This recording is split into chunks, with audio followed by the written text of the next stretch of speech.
जब से BJP government में आई है, लोकतंत्र की कोई वैल्यू नहीं रही, इंसानियत की कोई वैल्यू नहीं रही। लॉ एंड ऑर्डर की खुलेआम धज्जियां उड़ाई जा रही है। क्या इस तरह से हम लोकतंत्र को बचा पाएंगे? खुलेआम मतदान पेटियों को खोला जा रहा है बीजेपी को जितवाने के लिए। मोदी के सीएम बनने के बाद 2001 से गुजरात में ये सारा काम हो रहा था। अब 2014 में पीएम बनने के बाद सारे इंडिया, सारा हिंदुस्तान में ये काम हो रहा है। हम हिंदुओं ने मूर्खताओं की तो सारी हदें पार कर दी है, तो क्या हम लोकतंत्र को बचा पाएंगे?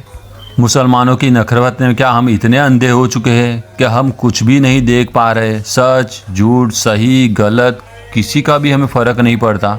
मुसलमानों के लिए बुग्ज रखते हुए हम सारे हिंदुस्तान को खतरे में डाल रहे हैं। क्या हम कब जागेंगे?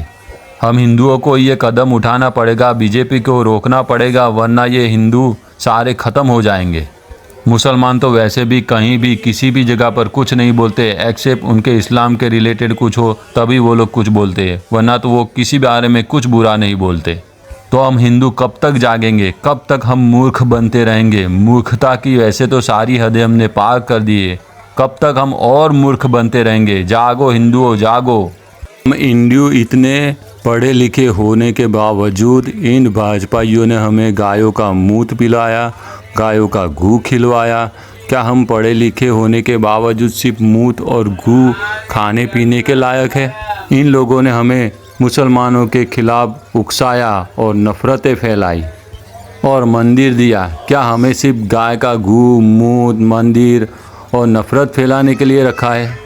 कहीं पर भी एजुकेशन का नाम नहीं, कहीं पर भी रोज़गार का नाम नहीं, कहीं पर भी सेफ्टी का नाम नहीं, कहीं पर भी मेडिकल फैसिलिटी का नाम नहीं, कहीं पर भी मतलब के जीवन ज़रूरियात चीज़ों की कहीं पे भी कोई नाम नहीं। घर का ठिकाना नहीं, रहने का ठिकाना नहीं, बस हिंदू, मुस्लिम, गाय, गोबर, मूत, मंदिर। इससे आगे हम निकलेंगे या नहीं? देश को बर्बादी की तरफ दौड़ाया जा रहा है, दौड़ाया जा रहा है, चलाया नहीं जा रहा। देश को बर्बादी की तरफ दौड़ाया जा रहा है। समझो हिंदुओं, समझो, आंखें खोलो। हम हिंदुओं को मिलकर भाजपाइयों को कूटना होगा, तोड़ना होगा, ख़त्म करना होगा।